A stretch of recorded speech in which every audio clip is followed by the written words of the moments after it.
Good morning, students. IPM International School and College welcomes you to your iLearn class of economics. My name is Miss Prerna Singer, and today I'll be teaching you chapter 3, that is types of economies.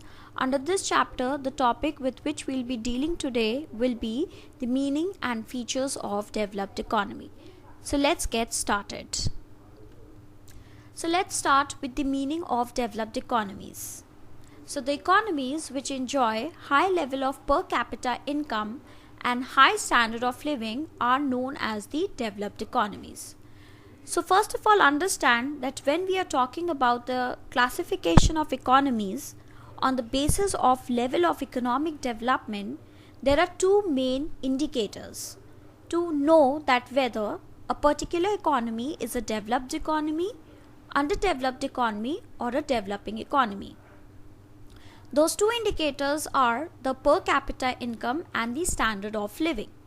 Now, first of all, let's understand the meaning of per capita income. The per capita income, it measures the average income earned per person in a given area in a specified year. So when we talk about the meaning of per capita income, in simple word it means the average income which is being earned by an individual, by per person in an economy over a specified time period, and that specified time period generally tends to be 1 year. So again, coming back to the meaning of developed economies. So developed economies are the ones which have a high per capita income. High per capita income means that the average income of most of the individuals living in that economy is high. Means they are earning a considerable amount of income, and because they are having a high level of income, because of that they are able to maintain their high standard of living. Now, what do you mean by high standard of living? High standard of living implies that you have better quality of access to education and medical facilities, and along with that you are able to afford the luxuries of life as well. So it's very simple to understand the meaning of developed economies. If you'll go back to the first indicator, that is high level of per capita income, which says that the individuals of such economy, they have a high level of income, and with that high level of income they are able to maintain their high standard of living. Again, I am repeating myself, high standard of living implies that because they are having a high level of income, they are able to have a better access to the education and medical facilities, as well as they are able to afford the luxuries of life as well, and that is why they are termed as the developed economies. Now see, some examples are given over here. Some examples of developed economies are United States of America, Germany, Japan, etc. Now let's move to the features of developed economies. The first feature of a developed economy is the high level of per capita income. So it is to be noted over here that according to World Development Report of 2013, per capita income in developed countries is $14,476 or more. And because they have a certain level of per capita income, because of that they are able to consume more. Consume more means they are able to have access not only to the essentials of life, but they are having better access to the luxuries of life as well. And because of that only they are able to maintain their high standard of living. So the main thing which is to be learned and noted under this point is the per capita income which is being earned by the developed country. So what is the per capita income which is being earned by the developed country?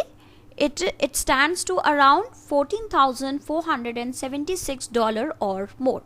So again, I am repeating myself that any country where the per capita income, according to the reports of 2013, where the per capita income is around $14,476 or more, those countries will be termed as developed economies. Now moving to the second point, that is predominance of industrial and service sectors. I hope that you already know the meaning of the industrial and the service sector. So over here it is telling you that in developed economies, agriculture here remains a secondary or a subsidiary occupation because major part of the country's population is engaged in the industrial sector and in the service sector. And because of that only, the industrial and the service sectors are able to contribute more towards the national income of the country. Now first of all, let us understand the meaning of national income. See, the meaning is given over here. It is the total amount of goods and services produced within the nation during the given period, say 1 year. So if you take a financial year, one financial year, so whatever the total amount of goods and services, total amount of final goods and services which are being produced in the year, if you are going to calculate their value, that stands to the national income of a country.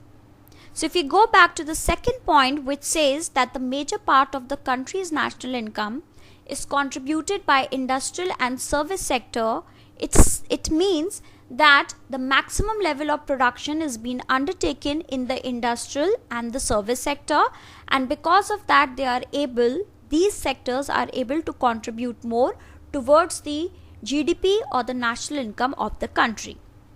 Now the question which arises over here is that why an agriculture is a secondary occupation and industrial and service sector is a primary occupation. The answer to this question is that because these countries have a high level of per capita income, because of which they are able to invest more in the advanced and complex technologies, and because they are having a better access to the advanced and complex technology, because of that only they are able to invest more in the industrial and the service sector. So I hope that these 2 points are absolutely clear to all of you. Now the third feature of the developing economy is the full exploitation of resources. Now first of all, you understand that whatever 5 points we are studying over here as the feature of developed economies, they are all interrelated. The first point which we studied, it stated that there is a high level of per capita income. The second point told you that because we are having a high per capita income in the developed countries, because of that the major portion of the population is able to invest in the industrial and the service sectors because they have high level of income. Because of that they are able to purchase better kind of technologies, machineries and resources, and because of that they are producing more in the industrial and the service sectors rather than in the agriculture sector. Now when we talk about the third point, that is full exploitation of resources. Now this point again is related to the first and the second point. Now because again the people in these countries, they have a better level of per capita income, they have more money, they have better access to the complex and advanced technology, and because of that only they are able to make sure that they are utilizing their available resources in a better manner. Now whatever resources are available with them, they are going to use them in a very optimum way. Now there are 3 different kinds of resources to be found in an economy, in any kind of economy. They are the natural resources like land, minerals, etc. Then we have physical resources, that is machines, raw materials, and then the most importantly we have human resources, that is the manpower. So again I am repeating myself that because there is a high level of per capita income in the developed economies, it means they have an access to the better level of technology, and because of that only they are able to utilize all of their resources in an optimum manner. Now moving to the fourth point, that is technological advancement. Now again technological advancement says that production techniques in these countries are highly complex and they are advanced, which leads to high labor productivity. Now from where you will be able to purchase or invest in complex and better level of technology?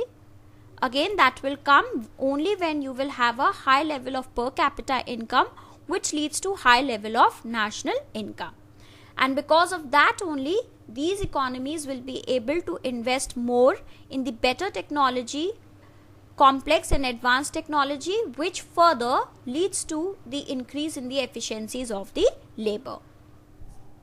Now moving to the fifth and the last feature of the developed economy, that is the high standard of living. Now we have already discussed this point. So it says that people in these countries are highly educated and they are healthy. Even the growth rate of population is low in these kind of developed economies. So I hope that you have clearly understood the meaning and the features of all the features of the developed economies. Now you will go through these points thoroughly and properly. Thank you.